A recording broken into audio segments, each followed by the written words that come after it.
నమస్తే welcome back to my channel. నేను మీ జోష్న. ఈరోజు యూట్యూబ్లో 1000 సబ్స్క్రైబర్స్ కోసం నేను చేసిన మిస్టేక్స్ ఏంటి అని అయితే మీతో షేర్ చేసుకుంటున్నాను. సో నేను చేసిన మిస్టేక్స్ ఏంటి అనేది అయితే మీతో షేర్ చేసుకుంటే ఆ మిస్టేక్స్ మీరు చేయొద్దని మీకైతే అర్థమైపోతుంది కదా. ఆ మిస్టేక్స్ ఏంటి, అసలు ఎందుకు చేశాను, మీరు కూడా అలాంటి మిస్టేక్స్ అయితే చేయకండి. మ్యాక్సిమం అయితే యూట్యూబ్ స్టార్ట్ చేసిన కొత్తలో అందరు చేసే మిస్టేక్సేనండి. మనం 1000 సబ్స్క్రైబర్స్ కోసం నేను చేసిన మిస్టేక్స్ గురించి అయితే మాట్లాడతాం. 1000 సబ్స్క్రైబర్స్ కోసం నేను చేసిన మిస్టేక్ ఏంటంటే, ఫస్ట్ ఆఫ్ ఆల్ అందరినీ నాకు ఛానల్ ఉంది అని చెప్పుకోవడం అనమాట. ఇప్పుడు నా ఫ్రెండ్స్కే కానీ, నా ఫ్యామిలీ మెంబర్స్కి, నా కొలీగ్స్కి, అంటే నేను జాబ్ చేసినప్పుడు నా కొలీగ్స్ ఉండే అనమాట. టీచర్ జాబ్ చేసినప్పుడు ఆ కొలీగ్స్కి అందరికీ చెప్పుండే. అలా చెప్పడం వల్ల ఏంటంటే, అయ్యో నేను చెప్పాను కదా అన్న మొహమాటంతో అయితే వాళ్ళు నా ఛానల్ని సబ్స్క్రైబ్ చేసుకునేవాళ్ళు.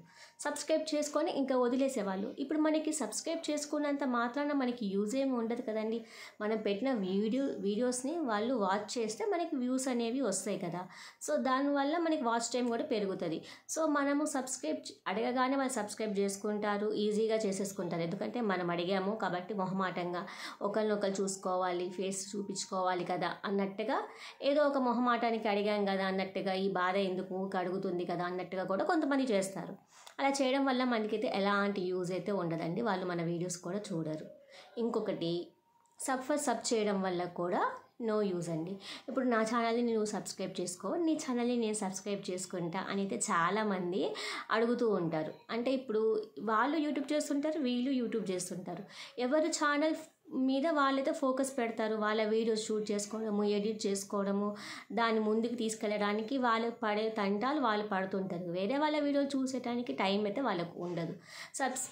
సబ్ చేసుకున్నంత మాత్రాన్ని అయితే యూజ్ అయితే ఉండదండి.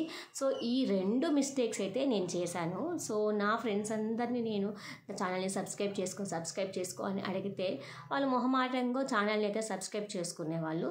సో వీడియో పెట్టగానే మనకి ఇంతమంది సబ్స్క్రైబర్స్ ఉన్నా కానీ వ్యూస్ ఉండకపోయాయి. ఎందుకంటే వాళ్ళు మన ఛానల్ని చూసి, మన ఛానల్లో కంటెంట్ నచ్చి కాదు మనం సబ్స్క్రైబ్ చేసుకుంది. మనం వాళ్ళని బతిలాడడం వల్ల మనము వాళ్ళకి తెలుసు అని ఏదో ఒక ఉద్దేశంతో వాళ్ళు సబ్స్క్రైబ్ చేసుకున్నారు, మొహమాటానికి సబ్స్క్రైబ్ చేసుకున్నారు. సో వాళ్ళకి మన వీడియోస్ చూడాల్సిన అవసరం లేదు, మన కంటెంట్ తోటి వాళ్ళకి పని ఉండదు కూడా.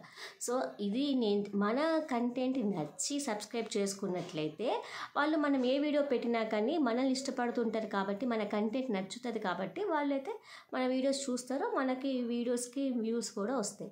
సో ఇదొక్కటి మీరు గుర్తుపెట్టుకోండి. మీరు వీళ్ళ దగ్గరికి వెళ్ళి నా ఛానల్ సబ్స్క్రైబ్ చేసుకో, నేను మీ ఛానల్ని సబ్స్క్రైబ్ చేసుకుంటా, సబ్ చేసుకుందాం అని వేరే ఛానల్స్ దగ్గరికి వెళ్ళి కింద కామెంట్ సెక్షన్లో కామెంట్ చేయడము, మా ఇంటికి రండి అని, మేము మీ ఇంటికి వస్తామని లైవ్లలో వెళ్ళి సబ్స్క్రైబర్స్ని చేసుకోవడము, అలాంటి పిచ్చి పనులు అస్సలు చేయకండి.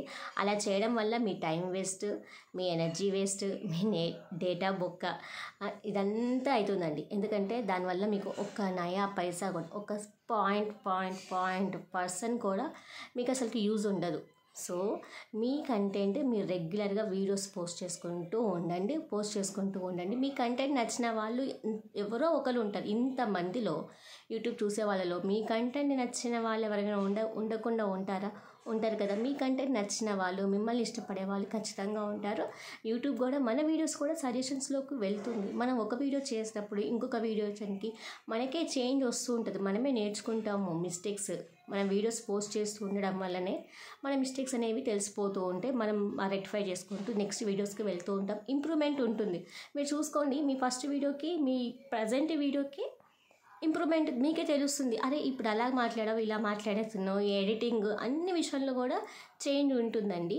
సో మీ కంటెంట్ నచ్చి వాళ్ళు సబ్స్క్రైబ్ చేసుకుంటే మీకు జెన్యూన్ సబ్స్క్రైబర్స్, వాళ్ళు ఎప్పటికీ మీకు అలాగే ఉంటారు. మీరు వీడియోస్ పెట్టినా పెట్టకపోయినా, ఎన్ని రోజులకు వీడియో పెట్టినా కానీ మీ జెన్యూన్, మిమ్మల్ని ఇష్టపడి ఉన్నారు కాబట్టి వాళ్ళు కంటిన్యూస్గా ఒక ఫెవికాల్ లాగా ఫిక్స్ అయిపోయి ఉంటారు. సో మీకు అలాంటి సబ్స్క్రైబర్స్ కావాలి. కానీ సబ్ చేసుకొని అడుక్కొని సబ్స్క్రైబర్స్ బలవంతంగా బతిలాడో భయపెట్టో అలా సబ్స్క్రైబర్స్ తెచ్చుకుంటే మాత్రం అది మాత్రం ఉపయోగం ఉండదు. మీ వీడియో పెట్టగానే మీ వీడియో చూడరు. అదే మీరు ఇష్టపడి మీరు వచ్చారనుకో సబ్స్క్రైబర్స్, మీ ఏ వీడియో పెట్టగానే నోటిఫికేషన్ రాగానే వాళ్ళ చేతులు ఆటోమేటిక్గా ఆ వీడియో మీదకి వచ్చేస్తాయి. ఎందుకంటే వాళ్ళు మిమ్మల్ని ఇష్టపడుతున్నారు, మీరు ఏం కంటెంట్ పెట్టారు, ఏం వీడియో పెట్టారు అనే క్యూరియాసిటీ తోటి వాళ్ళు చూస్తారు. సో ఇదొక్కటండి నేను చేసిన మిస్టేక్. సో మీలో ఎవరైనా కొత్తగా యూట్యూబ్ ఛానల్ స్టార్ట్ చేద్దాం అనుకున్న వాళ్ళు మాత్రం డెఫినెట్గా అయితే ఈ మిస్టేక్స్ చేయకండి. దీనివల్ల ఎలాంటి ఉపయోగం ఉండదు. ఇలా సప్పతే అస్సలు చేసుకోకండి. కంటిన్యూస్గా మీరైతే మీ వీడియోస్ మీద ఫోకస్ పెట్టండి. సబ్స్క్రైబర్స్ వాళ్ళంతట వాళ్ళే వస్తారు. ఓకేనా అండి? సో ఐ హోప్ ఈ వీడియో మీకు నచ్చిందని అనుకుంటున్నారు. ఈ వీడియో కనుక మీకు యూస్ఫుల్ అయితే ప్లీజ్ ఒక చిన్న లైక్ ఇచ్చి కామెంట్ చేయండి. అండ్ అలాగే మన ఛానల్ని సబ్స్క్రైబ్ చేసుకొని సపోర్ట్ చేస్తారని అనుకుంటున్నాను. Thank you.